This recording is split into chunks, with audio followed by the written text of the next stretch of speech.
So imagine this. It's 2 a.m.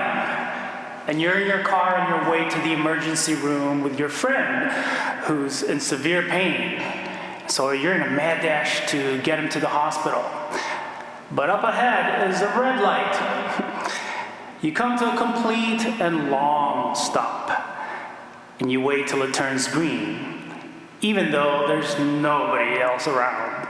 Mind you, it's 2 in the morning. The whole world is asleep, or at least the whole neighborhood.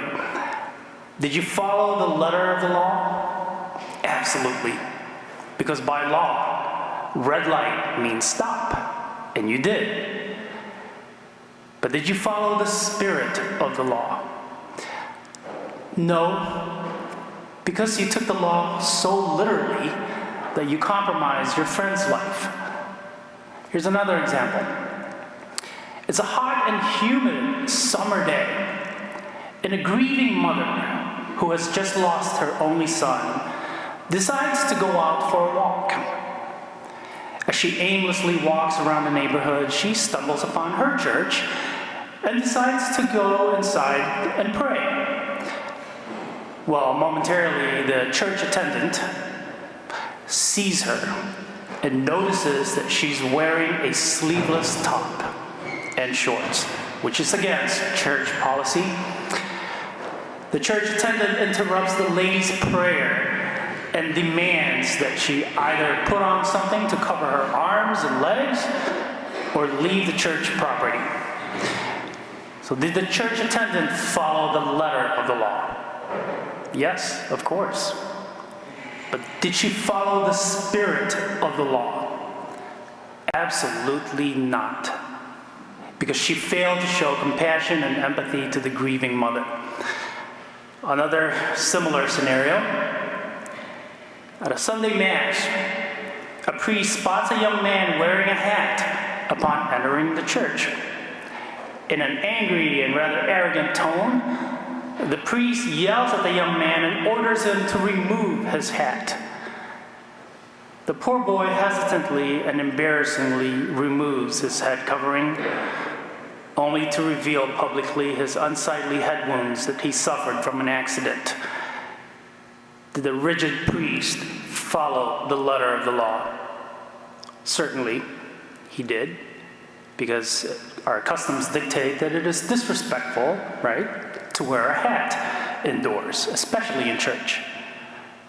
But did the priest follow the spirit of the law? No, because he unnecessarily humiliated the young man.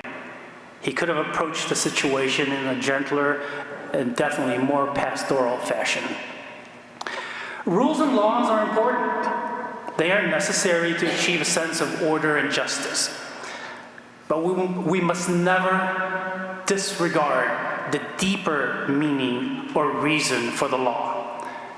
Jesus was cognizant of this.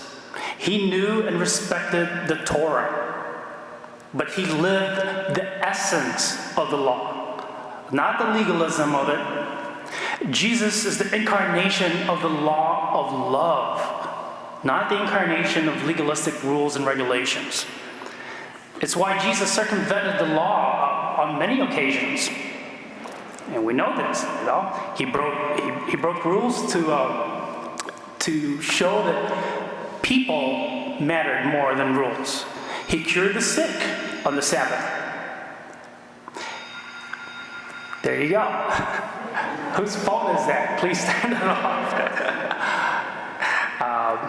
He cured the sick on the Sabbath.